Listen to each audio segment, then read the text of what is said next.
Ladies and gentlemen, the story you are about to hear is true. Only the names have been changed to protect the innocent. Dragnet.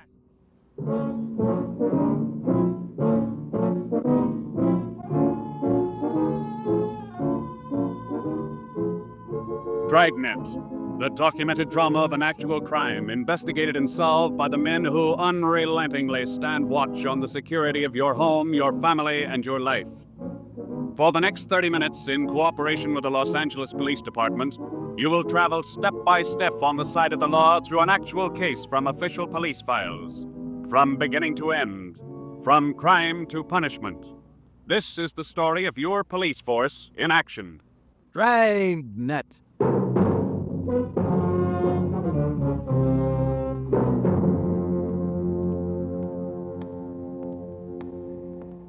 It was Tuesday, March 25th. It was cold in Los Angeles.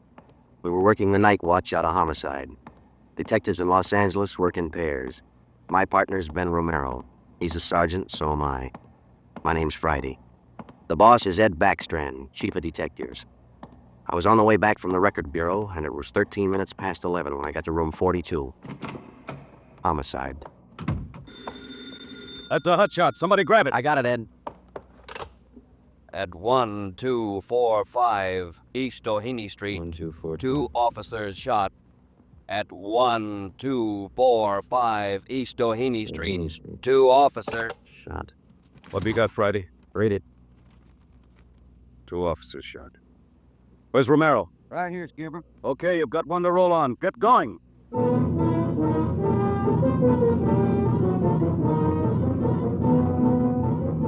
Both Ben and I knew where we were heading. We'd recognized the address. It was the Trapdoor Cafe, a joint in the south end of town that did business with a pretty rough crowd. 13 minutes later, we pulled up in front. 2 patrolmen had the crowd pretty well pushed back. There was a cruiser car in front of the cafe. The car door was open and an officer was sprawled across the seat. He was conscious but weak, and one of his pant legs was pretty red. Hello, Sarge. Hi, how you doing? I've done better. Yeah, well, what happened? Williams and I were cruising. We've been keeping an eye on this cafe lately. Tonight we decided to take a look. And just as we went in, 2 guys left in a hurry, the back door. We followed them out into the alley. It was dark out there, and I called to them. I said, "Hey, fellas, just a minute, I want to talk to you." They stopped? I'll say. One of them whirled. He had a gun in his left hand. He shot both of us. Left hand, huh? Williams went down and out.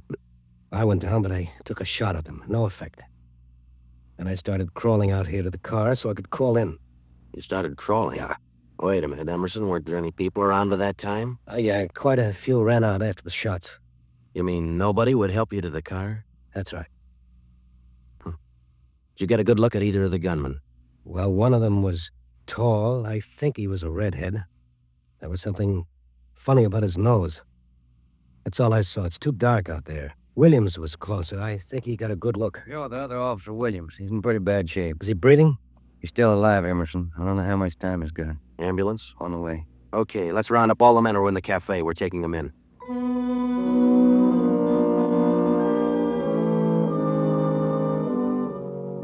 We took all the men back to the city hall. There were 23 in the Trapdoor Cafe at the time of the shooting. We questioned all of them. One of them said there had been a redhead in the place, but he couldn't describe him. Ben and I left the interrogation room, and we went back to the squad room. Friday, Romero. Got a minute? Yeah, Ed. Come on, Ben. Sit down. Okay. You get anything from those people you questioned? Nothing we could use. No. How's Williams? It's pretty bad. When do they operate? As soon as he comes out of shock. Probably in the morning. You boys will be there. Yeah, we will. When the surgeon digs that slug out, get it and mark it for evidence. Yeah. Skipper, them 2 men shot without asking any questions. They must be hot. Yeah. Same thing occurred to me. When we get that slug, the ballistics can tell us whether that gun's been used on other job. We got enough of their modus operandi to have the statistician give us a run-through on the IBM now. One of them is left-handed, and he shoots quick. Okay, be in surgery tomorrow morning at 9.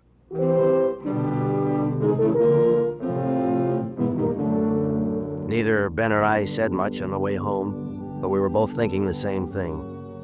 I knew the chief was thinking it too. Here were two men who'd shot a couple of police officers without asking any questions. I suppose you've heard a lot of stories about what the force thinks of cop killers.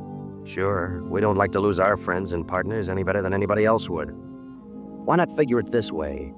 If these two guys would gun a couple of armed police officers, do you think they'd hesitate to shoot you, the unarmed citizen?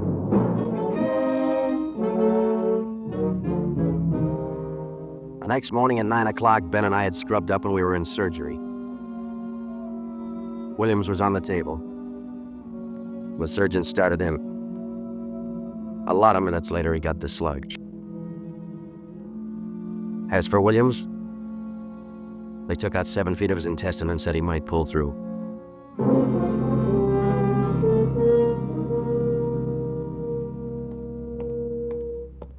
Joe, here's a report from ballistics. Slug they took out of Williams come from a .44 Smith & Wesson. The same gun was used in a liquor store killing about a month ago. You call the statistician? Yeah, She's running all the cards on previous shooting through the IBM machine. She ought to be through about now. Let's take a look. Okay, come on. Hi, Ellen. Just a second. Okay.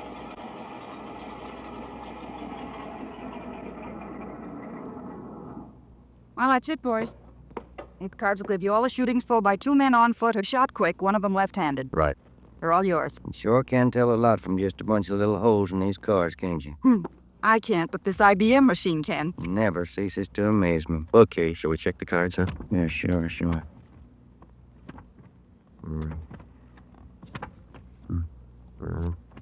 Wait a minute, Ben. Here we are. Huh? Yeah. Here's that liquor store killing ballistics tied the Smith & Wesson in on. Same gun that Emerson Williams was shot with? Well, it checks out. The liquor store was in the same neighborhood as the Trapdoor Cafe. Same gun, huh? Got to be. How long ago? A month ago, yeah. Ben, take the DR number off this card and let's pull the crime report on that job.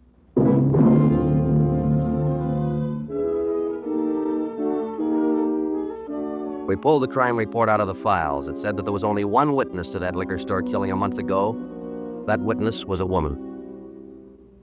Miss Forbes, I'm sorry to disturb you like this, but we'd like to ask some questions about that liquor store killing you witnessed a little over a month ago. Well, I told the police everything I knew about it then. Yeah, we know, but maybe you wouldn't mind telling us again, huh? Oh.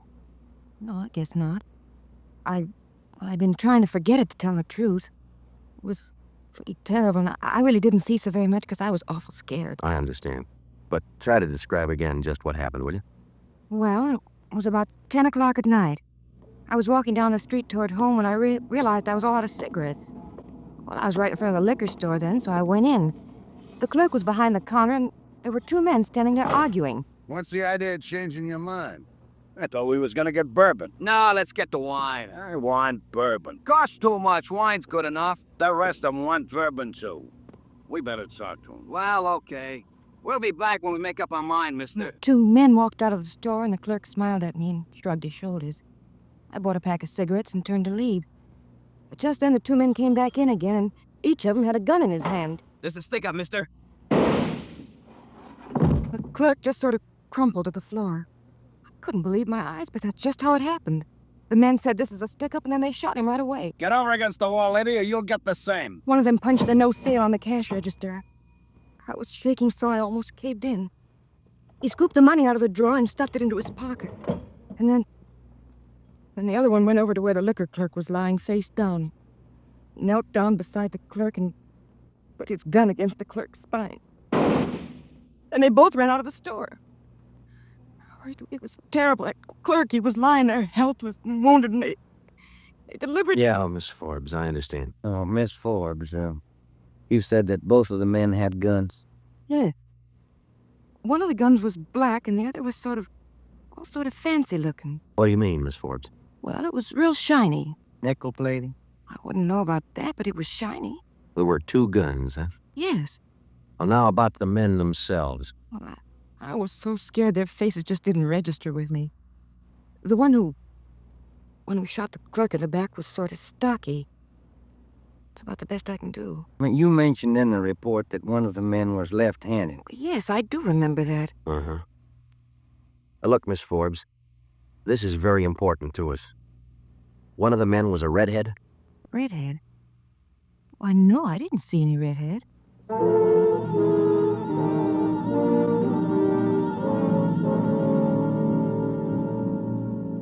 Skipper, me and Joe's run right smack into a stone wall on this thing. What's the complication? Well, there's more than one, Ed. In the first place, we know that the .44 Smith & Wesson was used in both shootings, but the descriptions of the men involved don't check. Police officer Emerson said he thought the man that shot him and Williams outside the Trapdoor Cafe was a tall, left-handed redhead. Said there's something funny about his nose. You think Williams got a better look at him? Well, probably did, but Williams isn't strong enough to talk yet. And a girl that witnessed the liquor store killing a month ago said that one of those men was left-handed. But she said neither of them was a redhead. And on top of all that, now we've got 2 guns to worry about. The girl mentioned 2 guns, so we checked the autopsy report on that liquor clerk. And Ed, the bullet that actually killed him came from a .32-20, not a .44 Smith & Wesson. That fact didn't get any publicity at the time, did it? No, it didn't. Okay. We won't give it any publicity now either. With a lowdown, it's just the .44 Smith & Wesson we're after. Because if whoever owns the .32-20 finds out it's hot, we'll never get it. Anything else? Well, we sent teletypes to all outlying stations in neighboring cities. Told them if they get any red-headed suspects, no matter what charge they got them on, to hold them for questioning. Yeah. Now, how about this .32-20, the actual murder weapon? Any leads on it? We've got one, Ed. We've been checking the records and we discovered that 4 hours after the liquor store killing, a taxi driver in the neighborhood was shot and robbed. His luck was pretty well matched, but there was enough to tell it was from a .32-20. So we're going over to question the taxi driver now. Good. Well, I think you boys are on the right trail. So far, what we've got is mostly unrelated facts, but sooner or later, those facts have all got to tie in at some point along the line. Find that point.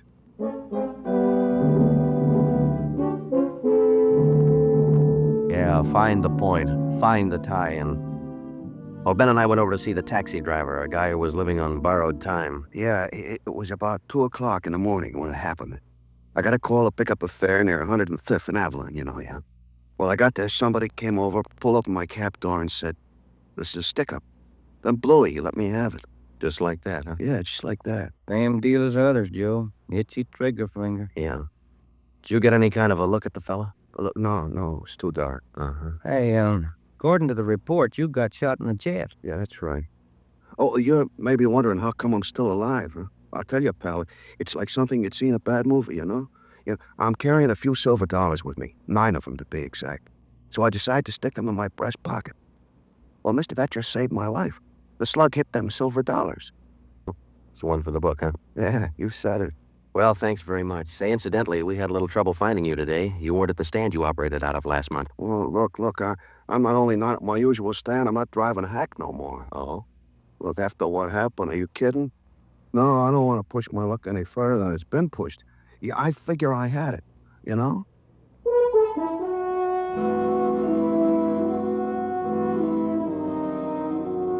And about that time, Ben and I were beginning to figure we'd had it.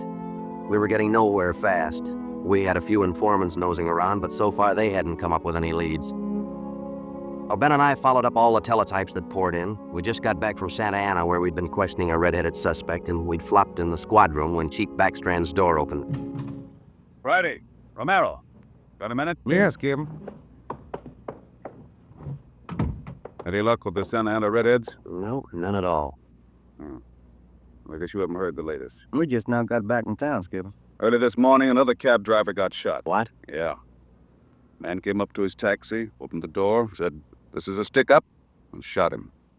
Well, it went through one leg and into the other, but the driver managed to start his cab and drove over to a cafe. He called in from there. Boys recovered the slug? Yeah. It came from the same .44 Smith & Wesson that was used in the other 2 jobs. The cab driver get a look at the gunman. Yeah, briefly. Was it the redhead? No. Oh, the stocky guy. He wasn't red-headed and he wasn't stocky. That's all the driver knows. Well, that's great. Skipper, this is beginning to sound like a Guns the Month club. You reckon somebody's renting them guns out? Well, they're passing the guns around all right, but I think they're working together. The way they operate indicates that. Yeah, the trigger-happy routine. Killing is apparently more than a business to them. It's pleasure, too. That's why we've got to get to them fast. Come over here. All right. Come on, Ben. Here. Take a look at this map. Uh-huh. Here's the Trapdoor Cafe, and over here's the liquor store. And down here is where the first cab driver got shot. Mm-hmm. Right here's where the second one got it. All of the shootings have taken place within an area of 10 square blocks. Okay. Tonight we're going to throw a blockade around that whole area. Good. It'll go into effect at 10 p.m.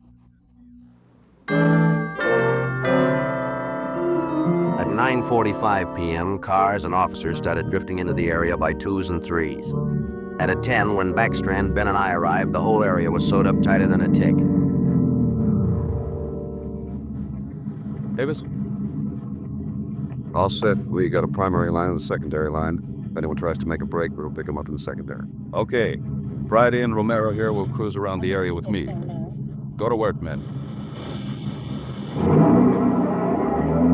Every car in the area was shaken down. The same process was also followed on all persons on foot.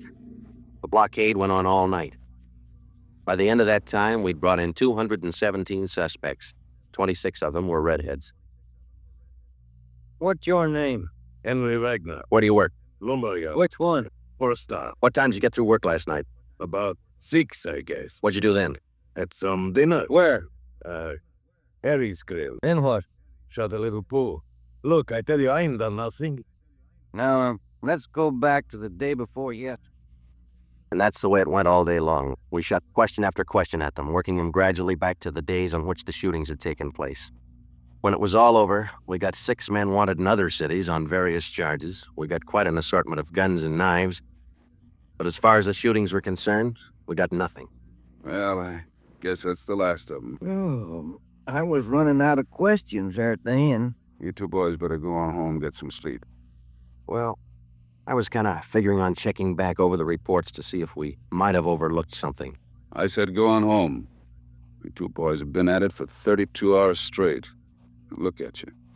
You're both so groggy you can hardly stand up. You need sleep. It's 4 p.m. now. Don't come back until 10 p.m.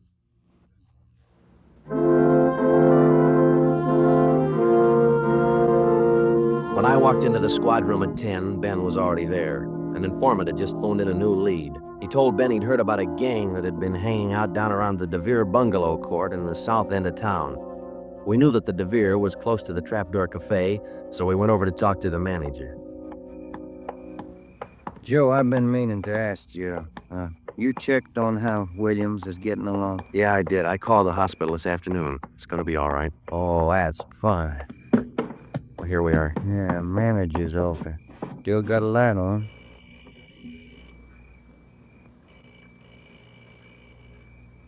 Yeah? I'm Sergeant Friday, police. This is Sergeant Romero. Yeah? We'd like a little information. Well, sure, come in. Thank you. What can I do for you? Well, did you hear anything about a gang that hangs out down around here anywhere? Gang or no? How about your tenants here? Any of them ever been in trouble to your knowledge? No. This ain't exactly the best neighborhood in town, but we try to keep things under control. Once in a while, one of them will get out of line, but when that happens, we heave them out of here. You heaved anybody out lately? Yeah, I did. Phoned his wife a few weeks ago. They had a fight in one of the bungalows. She took a shot at him, but she missed. Party by the name of Stuba, Carl Stuba. What did this Stuba look like? Oh, sort of tall, skinny. Was he a redhead? No. We'd like to take a look at that bungalow that he lived in. Sure. Help yourself. Down the end there, number 5. Still vacant.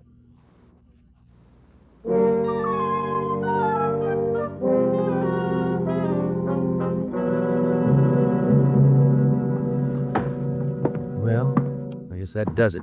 Stuba didn't leave a thing behind.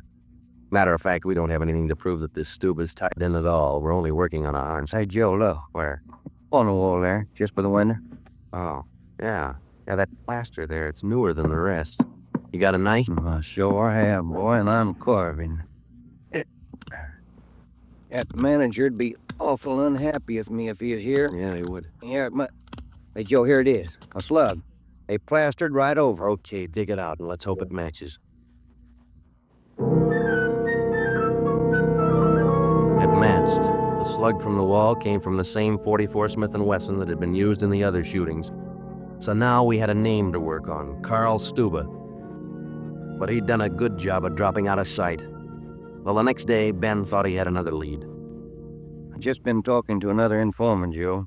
He says he heard that there's a fella down in that neighborhood been trying to sell a gun lately. What kind of a gun? Nickel-plated with steer horn handles. Nickel-plated? Well, maybe that's our .44 Smith & Wesson. Maybe. Did the informant know who this man was? Said the feller's name was Alonzo. Yeah. Alonzo who? Just Alonzo. That's all he knew.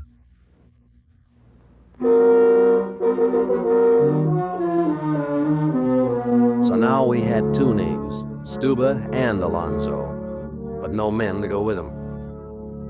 So we went back to making the rounds of the substations, interviewing red-headed suspects. We took a few of them to Williams, who was home from the hospital by now, but he couldn't identify any of them as the man who shot him. Still, we kept checking. Finally, we got around to the 77th Street station. We questioned the suspects they were holding there, and we just started to leave when one of the officers called us. Hey, Sarge, we're folding somebody else you might want to look at. Redhead? No. What's the charge? Suspicion of burglary? Small job. Oh, I don't know. What do you think, Ben? What's special about him? He lives in the same neighborhood where those shootings took place. All right. Where you got him? Down here. You admit anything? No. He's pretty surly. Here we are. Thanks. Hi. What do you want? I'm Sergeant Friday. This is Sergeant Romero. We'd like to ask you a few questions. Look, I already told the other cops all I know. I didn't steal no radio from that jerk. What's your name? We've been through all that once. Come on, what's your name? Jackson. Alonzo Jackson. Alonzo. I looked at Ben, and Ben looked at me. This could be the Alonzo who'd been trying to peddle that Smith & Wesson. Ben and I both knew here was one suspect we'd have to be real careful with. Alonzo, according to the records, this burglary you're suspected of took place on the night of the 27th. Look, how many times do I have to tell you guys they didn't have anything to do with it? You got an alibi for that night? Sure, I got an alibi. I was out with a couple of friends, I can tell you. What's your friend's name, Alonzo? One of them's Crandall, the other Stuba. Stuba, the guy who used to live in the bungalow court. Well, we told Alonzo he'd have to produce his two friends to give him an alibi for the burglary charge, and he bit. He went with us, and he pointed out where Stuba was living now. No wonder we hadn't been able to find him. It was a little shack at the back of a lot behind two houses. We thought it was a chicken coop at first. We took Alonzo back to the station, then we picked up Stuba. He was surprised to see us and not very happy. We took him in. Next, Alonzo gave us Crandall's address.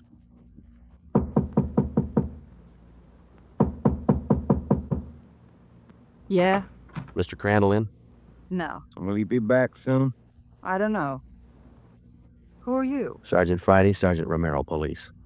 What do you want with him? Oh, nothing important, lady. We just wanted him as a witness. Oh. Well, I don't know just when he'll be back. Probably an hour or two. Okay, thank you.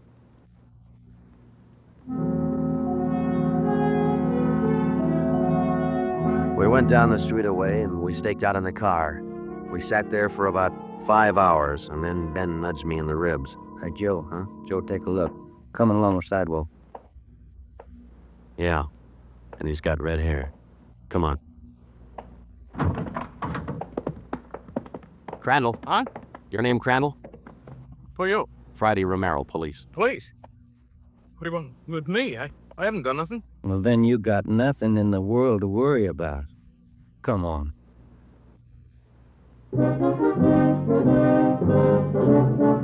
We questioned Crandall for an hour, but he wouldn't give an inch. Denied everything. Then we put him in a car and we drove over to Officer Williams' house. I left Ben in the living room with Crandall while I went in Williams' bedroom. Hello, Sarge. Hi, Williams. How you doing? A little better, I think. That's fine. Look, we've got another redhead outside. Bring him in. Okay. All right, Crandall, come on in here. Who's in there? Why'd you bring me over here? Come on in here.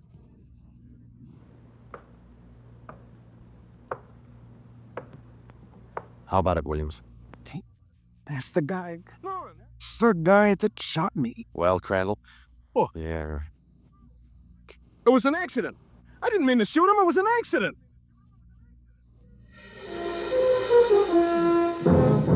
Once Crandall got started, he talked his head off.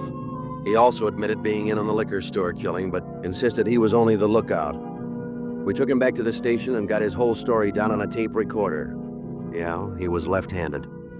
Then we went back to Alonzo, who didn't know we had Crandall's confession. We met the chief in the hall outside the room where they were holding Alonzo. About ready to tie the knot? Oh, hope so, Chief. But Alonzo hasn't given any yet, and we still haven't found those guns. We got one of them. Which one? The Smith & Wesson. Stuba popped about that one 10 minutes ago. Said he left it with his girl. A couple of the boys are on their way over to get it now. That's good, Ed. That leaves just the 3220. You haven't mentioned the 3220 to Alonzo, have you? No, he still thinks we're after that Smith & Wesson, and that's the way we're going to play it right now. Go ahead. Look, how much longer are you guys gonna hold me here? Didn't you check with those friends of mine? Alonzo, we got a tip that you've been trying to sell a gun lately. A gun? Yeah, 44 Smith & Wesson. Oh. No, it's not true. That Smith & Wesson's been used in a couple of robbery jobs this month, and we think it's your gun. That's a lie. Any proof of that? Why, yeah. Sure, I got proof of that. I used to have a gun, but it wasn't a Smith & Wesson. Look, if I tell you where it is, that ought to convince you, shouldn't it? It'll help things. Okay. I sold it to a neighbor of mine. He gave me $7. I'll give you his address. You sure it's not a Smith & Wesson? Sure, I'm sure. It's a 3220. Yeah, it worked. We went to the neighbor's address, and he admitted having bought the 3220, but said he'd lent it to a friend who'd never returned it. The friend had hocked the gun to a barber. The barber gave him $15 and a haircut for it. We finally got it from the barber, and we came back to the station. I'm all set, Joe. I'll be in the next room. Just give me the nod. Okay. Hello, Alonzo. Hey, you got the gun. Yeah, we got the gun. Well, now maybe you'll believe I'm on the level. Okay if I go now? I guess we won't be able to hold you here much longer. You can say that again, brother. You gotta save a lot of time for you to listen to what I've been trying to tell you all along. I guess you're right, Alonzo. Sure, I'm right. You know, you guys would be a lot better off you believe guys like me the first time we tell you something. But on the liquor set of run, there was only a lookout house outside. It was the other two who pulled that one, Stuba and Alonzo. Alonzo killed the cook. All right, Alonzo, that's enough. Now, come on, how about it? How? What's the use? All right. That's like he said. Okay, Ben, bring the recorder in here. Alonzo's ready to make a record now.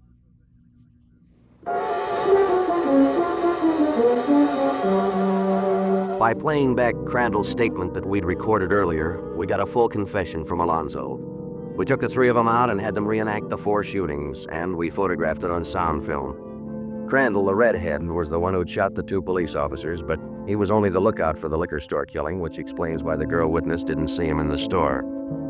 Stuba and Alonzo were the ones who pulled that job, and Alonzo, the worst of the bunch, was the one who put the 3220 against the spine of the wounded clerk. The 3 of them took turns at shooting the cab drivers and robbing them. That accounted for the mixed-up descriptions, including all that left-handed business. 2 of the 3 suspects happened to be left-handed. Well, that was the crop. Crandall, Alonzo, Stuba. 4 shootings, 3 robberies, 4 attempted murders, 1 murder. The 3 men were tried and convicted. They're all in the state penitentiary. Crandall's there for life. Alonzo and Stuba, they'll be executed next week. File it, will you, Ben?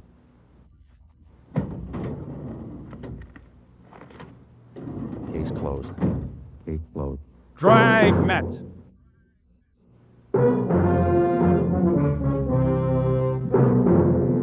The story you have just heard was true. Only the names were changed to protect the innocent.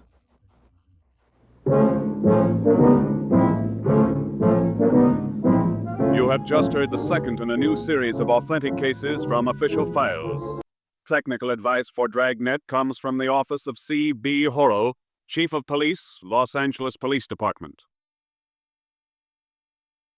Tonight's program is dedicated to Radio Officer Delmer E. Cook of the Los Angeles Police Department, who, on the afternoon of December 6, 1948, gave his life so that yours might be more secure. Dragnet came to you from Los Angeles. This is NBC, the national broadcasting company.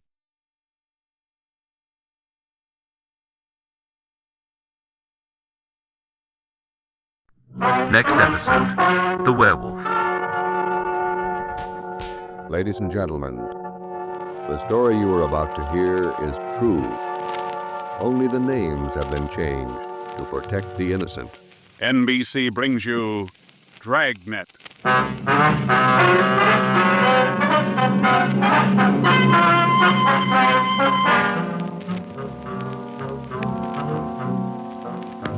detective sergeant. You're assigned to robbery detail. There's a potential killer on the loose in your city. 18 women have been beaten and robbed by this man. The newspapers call him the Werewolf. Your job is to get him. Dragnet, the documented drama of an actual crime investigated and solved by the men who unrelentingly stand watch on the security of your home, your family, and your life. For the next 30 minutes, in cooperation with the Los Angeles Police Department, you will travel step by step on the side of the law through an actual case, from beginning to end, from crime to punishment. Dragnet is the story of your police force in action.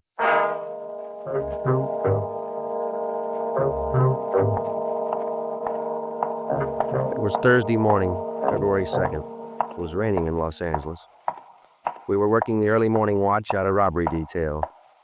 Detectives in Los Angeles work in pairs. My partner's Ben Romero. He's a sergeant, and so am I. My name's Friday.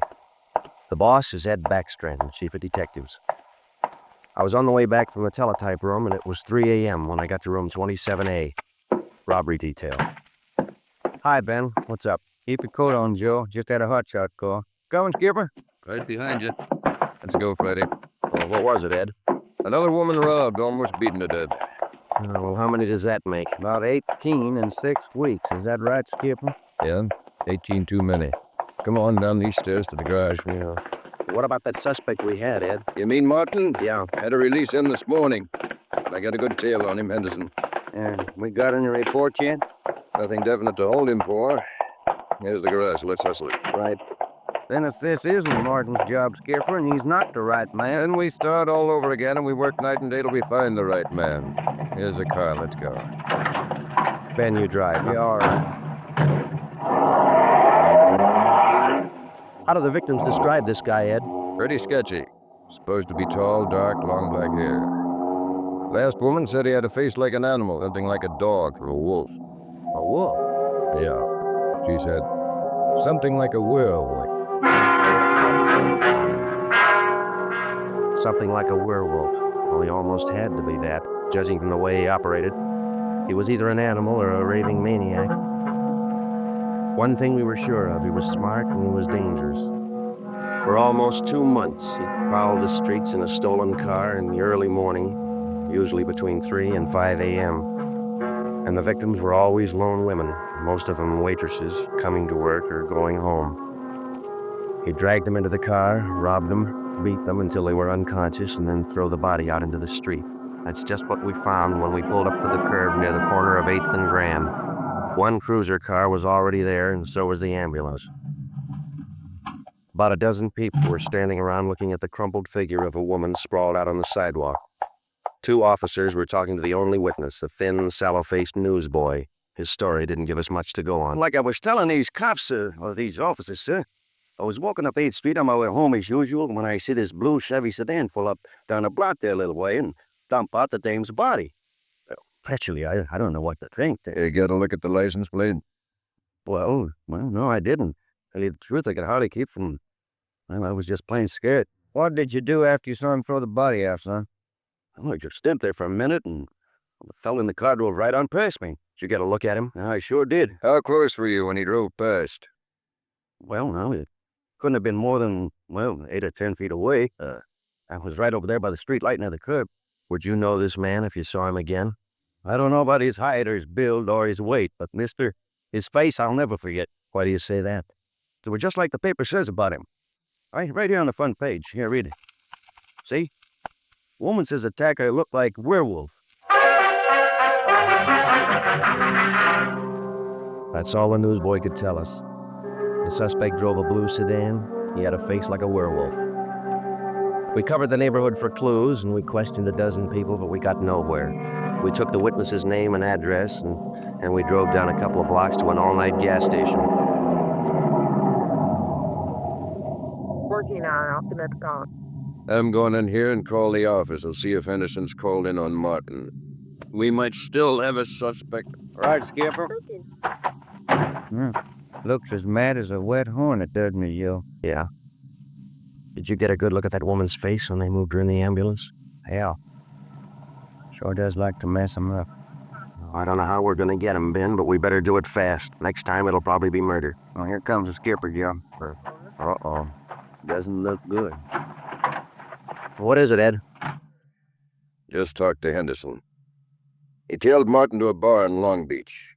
Hasn't been out of his sight for 2 minutes since yesterday. Martin's clear. And we're right back where we started. Yeah, with one more half-dead woman in the hospital. Well, how about that stolen car, Skip? Wait a minute. Victim of an attack. Hey. Code 3. Ambulance dispatched. Attention, all units. On Grand Avenue between Venice and Washington. A woman, victim of robbery and attack. Code 3. Ambulance to task. Code 3, red light and siren. Come on, Friday, let's roll.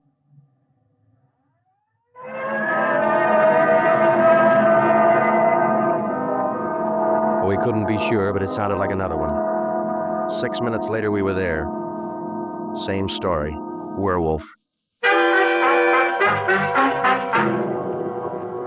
The next day, the chief ordered the number of cruiser cars doubled in the Central District.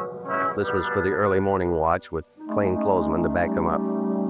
Then the newspapers played it big, and in 2 days, the story was on the front page of every paper in town. Maybe that should have made the werewolf lay low, but it didn't. Because at 4 o'clock that morning, while Ben and I were patrolling with the other cars, he got his 20th victim. Attention, all units. Whittier between Soto and Matthews. A woman, victim of 211 and attack. Code 3. Ambulance dispatched. Here's a report on that blue sedan you used the other night, Joe. Found it out on Anaheim Telegraph Road. Any luck with it? Not one fingerprint we can use. Anything else? Nothing. Well, how about the auto theft detail? Same old story, Joe. He steals a car, uses it once, and then drops it. Never leaves a thing behind. Well, that's great. We're sure moving fast. How about that big guy you picked out of the lineup this morning? Oh, I checked his alibi. It's perfect. Now we haven't got even half a clue. Yeah. Well, come on, let's check with Ed. He's instructing the policewomen on a plan for tonight. All right. Now you've heard the reports, you understand how the suspect operates and what you're to do. Remember, all of you forget you were ever policewomen. Change the way you walk, the way you carry yourselves. That's the part you're playing, all right? And be careful and don't take any chances. All right, Freddy. Okay, Ed. Now, just to make sure you look the part, we're spotting each one of you at different restaurants and coffee shops throughout the Central District. And from 7 o'clock tonight until daylight tomorrow, each one of you is going to be a waitress. You got that? Okay, Ben, you want to give them their assignments? Okay, Joe. Oh, here's the way it lines up. Marge Kissel at the Top Hat Cafe. That's on 9th Street between Alpharetta and Westlake. And Katie Wells, Joe's Coffee House, Brooklyn, Soto. Right. Pratt Fielding at the All-Night Steakhouse on Figueroa Street between Florida. No, the trick of using decoys to lure criminals into a trap wasn't exactly new, but, well, it was just one of the old tricks that we figured might land the werewolf behind bars. At 7 that night, Ben and I made the rounds and found each of the policewomen on her job as a waitress. Well, the overall plan was simple. The girls were to leave the different restaurants between 3 and 5 a.m. that morning and pretend they were walking home. We mapped different courses for each one of them to throw out as much bait as possible and yet not to make it look suspicious. Each policewoman, from the time she left the restaurant and stepped out into the deserted streets, would be pretty much on her own. We had officers planted all along the way at designated intervals, but a big element of chance and danger was still there. All we could do was cross our fingers and hope.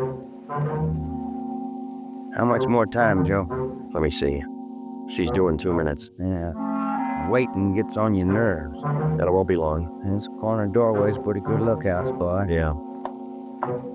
Wait a minute. Listen. Who is it, Joe? Can you see? Get back. What is it? Wait a minute. It's Marge Kissel. There's a man following her, a big guy. If it's the werewolf, where's his car? I don't know. Maybe he changed his plans. Get back. Here they come.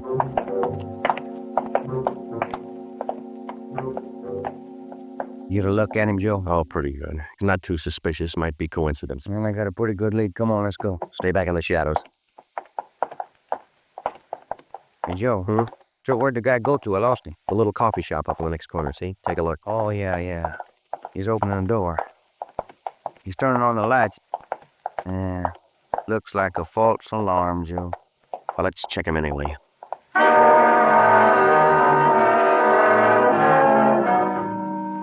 Well, I didn't think we'd be that lucky on the first try, and we weren't. We asked the man a few questions, and it didn't take him long to show us he wasn't our man. He owned the coffee shop. So, Ben and I went back and took up our posts again and waited for the next decoy. We covered that 10-block course 6 times that morning, back and forth, following the bait, but it was almost as if the guy could sense a trap. Not once did we get a nibble. By the time our last decoy finished the route, it was almost daylight. Joe, I never was so glad to see that sun come up in my whole life. My feet feel like they're puffing right up out of my shoes. Yeah, me too. Come on, let's get over to the car and check on the other squad out in Boyle Heights, huh? Hit the radio, will you, Ben? Yeah. Joe, there must be some easier job on the force than that. Yeah, you and me both. I'll let you what happened to the others, huh? 80K to Unit 104K, come in. 104K to Unit 80K, go ahead. 104K, this is Friday. You do any good out there? This is Miller, I'll call Curtis. Stand by. 80K to 104K, Roger. What do you think, Joe? Maybe a bite? I don't know. Oh, this guy seems to work like a mind reader. Well, he can't win all of them. 104K to Unit 80K, this is Curtis, go ahead. This is Friday, Al. How'd you do out there? Any luck? Just checked in the last gal, Joe. Eddie Welch, not assigned. Okay, Al. Have the men check in. 80K clear. KGPL. Okay, let's go, Ben. When we finally got back to the office that morning, both Ben and I were ready for some sleep, but it didn't look like we were going to get it. We just about finished going through the overnight reports for some kind of a lead when the phone rang. Robbery Friday. Hi, Wilkie. You got something for us? Not much, Joe, but it might work into something. She's got a report in on a pair of stolen license plates. Oh? Yeah. I'm not much of a hawk show, but I figured there's just a chance it might be your werewolf boy. How come? I don't know, maybe just a hunch. After 13 years in this business, you get to know thieves pretty well. Sometimes you got to even think like them. Okay, Wilkie, thanks. We'll check by in a couple of minutes. Right, Joe. What do you have to say? Pair of license plates stolen last night. Wilkie's got a hunch it could have been our man. Well, might be an angle, Joe. If that werewolf guy'd hang on to one car long enough, we'd have a chance at him. Well, he's too smart for that. I don't know, Joe. Sooner or later, he's gonna make a mistake. Yeah. Come on, let's check with Wilkie. Well, we checked with Wilkerson. We got the best piece of news we'd had in days.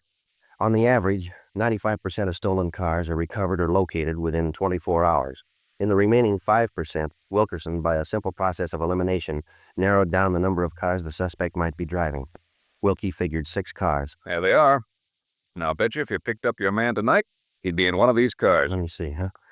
2-door black sedan, yellow convertible, another sedan, green, blue coupe, black coupe, and a gray convertible. Well, that's good work, Wilkie. At least we got something to look for now. Yeah, you're right, Joe. Wilkie, you got the numbers of those stolen plates you're talking about? Yeah, right here, Ben. They're already on the hot sheet. Good. Keep us posted, huh? As usual, Ben. See you later, Wilkie. That's a good break, Ben. Something to keep us busy tonight. Tonight? What do you mean? We're setting another trap. Same thing as last night. Same police women, same everything. Yeah, only this time let's hope he steps into it. You know, Joe, this werewolf character's getting me mad.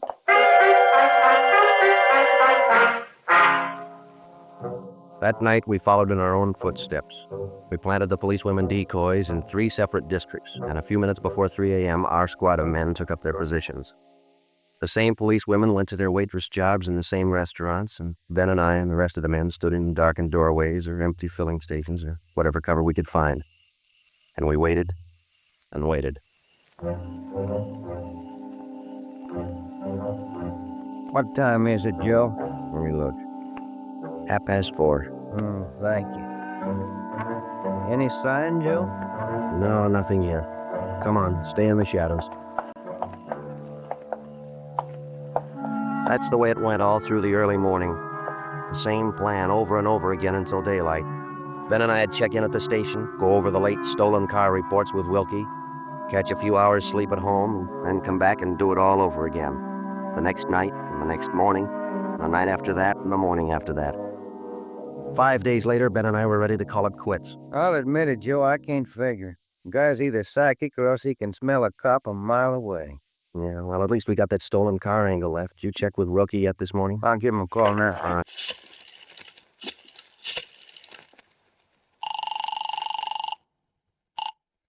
Auto theft, Wilkerson. This is Ben. Well, if you got anything for us this morning? Yeah, just gonna call you. You fellas ought to let me solve your cases for you. Why? What'd you get? The boys picked up 3 of those 6 stolen cars since late yesterday. Great. Now what does that leave us with? Here, the 3 still missing. Yeah. 4 X-rays, 763. Yep. 5 6 Young, 342. X1 Robert, 385. Yeah. Got. Yeah, thank you, Wilkie. Check you later. Good news? Remember those 6 missing cars? Yeah. Wilkie says the boys found 3 of them since late yesterday. Here's what's still out. The blue coupe, the yellow convertible, and the gray convertible. Yeah. Well, this feels like the right track for a change, Ben. Lady, Romero, got a minute? Sure thing, Skipper. Come on, Joe. What do you got, Ed? Woman out in Hollywood just called in with this. She said she walked down to the corner from her house last night to mail the letter. On the way back, a guy pulled up in the car and tried to drag her inside. Any description? Big, heavy set, dark, same thing. Well, how'd you get away from him, Skipper? She said she started running as soon as he made a motion toward her. When he saw her run up the steps of her house, he jumped back in the car and took off. Well, how come she didn't call in before this? She hasn't got a phone. Afraid to leave the house again until this morning. Sounds good, Chief. You got her address there? Here you are. Mrs. Tom Burdick, 1237 Wilcox, apartment 10. Come on, Ben. This might be what we're looking for.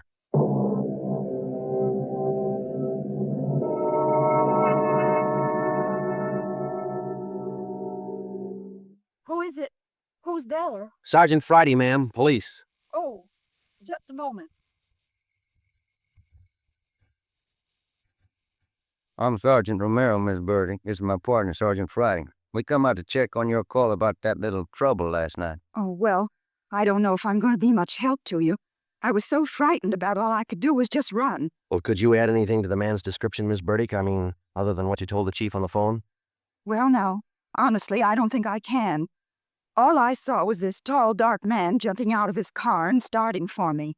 He had a heavy build and seemed to me, well, a large head with lots of long black hair. Miss Burdick, would you recognize this man if you ever saw him again? Well, I think I might. He was such an unusually big man, almost frightened me to death. Well, just one more question, Miss Burdick. Could you describe the car this man was driving when he approached you? His car? Mm-hmm. Why, yes. It was a gray convertible. Miss Burdick, are you sure of that?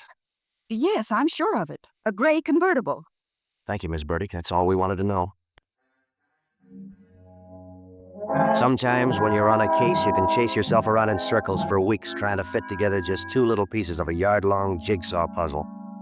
And a lot of the time, you find the answer where you least expect it. But once you get that feeling you're after the right man in the right way, there's nothing that can shake you. When Ben and I got back to headquarters, we went straight to the chief's office with the story, and we had him stake out the gray convertible. In other words, if any detective or officer spotted the car, he reported it back to us, but he stayed away from it. We figured that there probably weren't more than 2 of the victims who could take the witness stand and identify the man who robbed and beat them. Not with a smart defense lawyer, anyway. So there was only one way to catch this suspect. Red-handed. Here they are, Joe. Both sets of license numbers for that gray convertible. Here are the original, and here are the numbers on the stolen plate. Good. Everybody got a hot sheet? From the chief all the way down to the janitor. Fine. Now let's get together with Ed, huh? Hot dog, Joe, grab it. I got it. On the corner of California and Oakwood, a woman badly beaten. On the corner of California and Oakwood, a woman badly... Come on, Ben, another one. But, Joe, it's broad daylight. Yeah, doesn't figure, does it? Come on.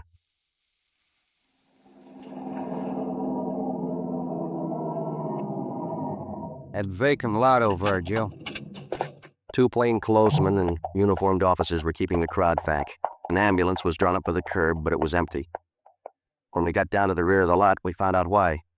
They were waiting for the coroner. The woman was young, not much more than 30. Her body was half sprawled across the muddy ground, and her face was turned upward.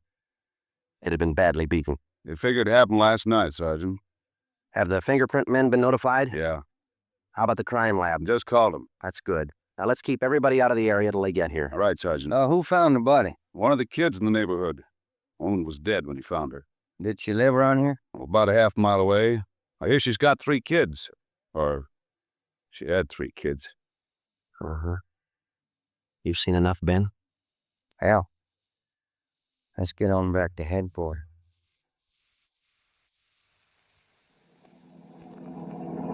All the way back to headquarters, Ben and I planned our next move, and by the time we got to Ed Backstrand's office, we knew exactly what had to be done.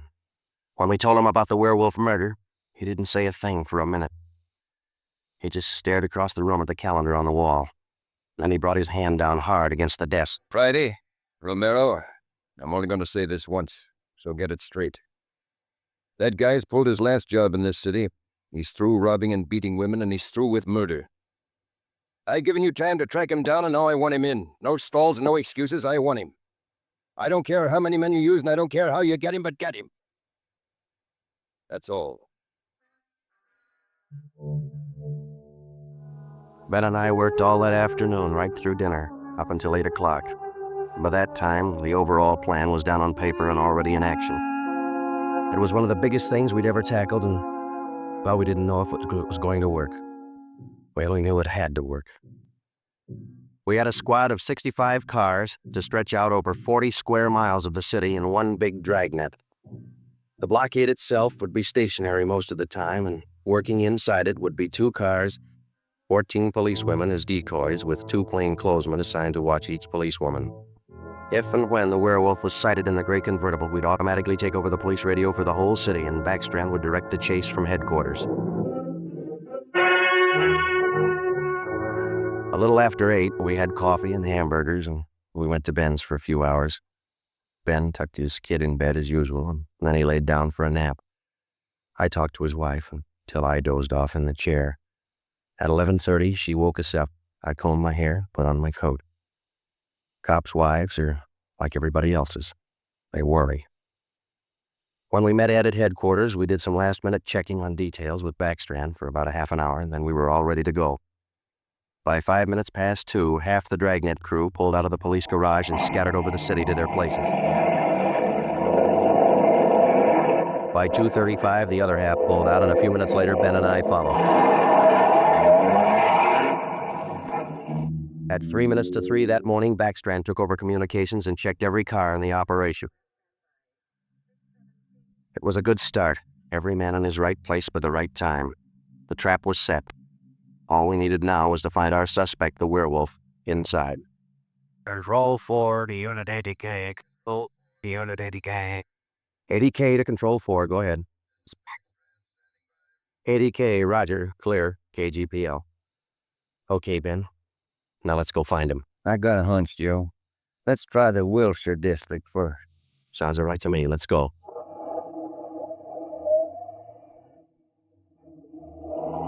For the first hour and a half, we raked the Wilshire district back and forth. Not a sign. Then about 38 minutes past 4, we headed back for the downtown area and parked in an alley where we could double-check on one of our policewomen decoys. Here comes one of the gals now, Joe. Fat feeling. Bet her feet are almost as tarred as mine. Yeah. See anything else, Ben? Nothing. Quiet as that church. No, wait a minute. Car just turned the corner. Heading up in the same direction she is. Joe, it's slowing down. Wait a minute. It's pulling up beside her. It's a gray convertible. It's him, Joe. Come on. Ben, get out. He sees us. He got a gun. Yeah, look at that guy take off. 80K to Control 4. 80K to Control 4. Here at 80K. We've spotted the suspect. He's driving a gray Ford convertible, license 61 Robert 385. Suspect's headed east on Olympic from Alameda, driving without lights. Suspect is armed. He had a fast car and he knew how to drive it. We almost lost him twice. 2 minutes after we sighted him, Backstrand took over full radio control. Runway fair to Unit 80K on occasion. 80K to Control 4. We're traveling at a high rate of speed, headed east on Olympic, crossing Soto Street.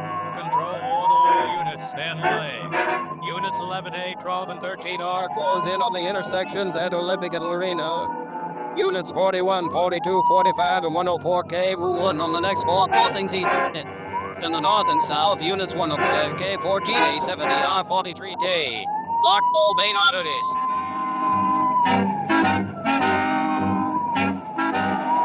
In the next half hour, the 65 cars in the Dragnet had pulled in like a noose around a 5-mile area. Ben and I hoped it was just a matter of time. Unit 80K to Control 4. 80K going. He's headed north on Fresno Street, crossing Whittier Boulevard. Attention all units. 80K now pursuing suspect up on Fresno from Whittier Boulevard. Utes 51 FIK, let an ord 18A block off the intersection on Fresno and Paul. Hey, Ben, up there ahead. What's he trying to do now? Look, he's turning around. Yeah, and he's coming right for us. Watch it, Joe. Look out! Pretty close. 80K to control 4. Exchanging shots with suspect. Watch it, Ben. Here he comes again. He likes to use that gun, doesn't he? Sure does. Hey, Joe, look, he's turning east. He's running for Hollenbeck Park. Yeah, 80K to control 4. Suspect just drove up over curb and into Hollenbeck Park. You stop, John. Suspect is in the park. He's.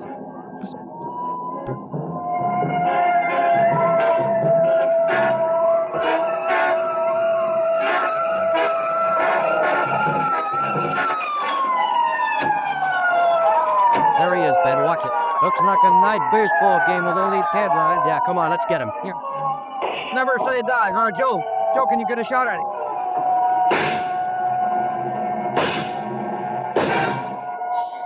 Shoot off, people! And step out in the open and get your hands in the air. All right, you go. But don't shoot. You're a brave kill. Yeah, come on. All right, you get your hands in the air. Come on, liar. Joe, look out, he's got a knife. Got him. Sure, those women were right. He does look like a werewolf. Yeah. You got your handcuffs. Yeah.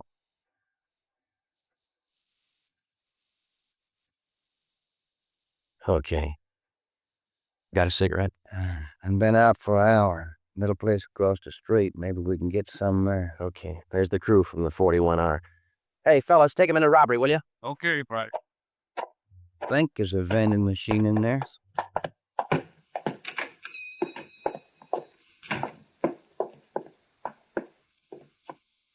Say, you got some change for the cigarette machine, mister? I think so. Say, who was that guy all them cops were after over in the park a little while ago? I picked up the werewolf. Been reading the papers? Yeah. You fellas cops? Yeah. Sure made it easy for you, didn't he? All you cops had to do was surround the little fella in the park. Nothing to it, huh? Yeah, that's right, mister. Nothing to it.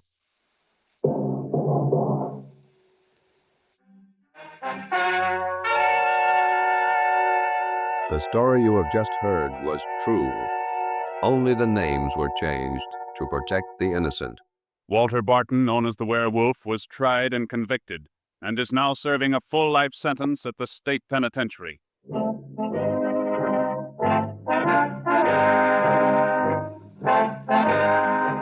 This has been Dragnet, the third in a new series of authentic cases from official files. Technical advice for Dragnet comes from the office of C.B. Horrell, Chief of Police, Los Angeles Police Department. Tonight's program is dedicated to Sergeant Mario Victor Dairo of the Los Angeles Police Department, who, on the morning of January 1st, 1943, gave his life so that yours might be more secure.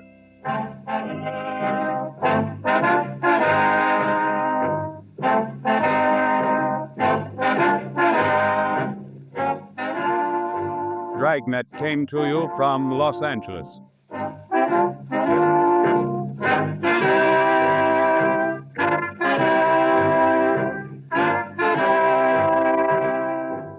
This is NBC, the national broadcasting company.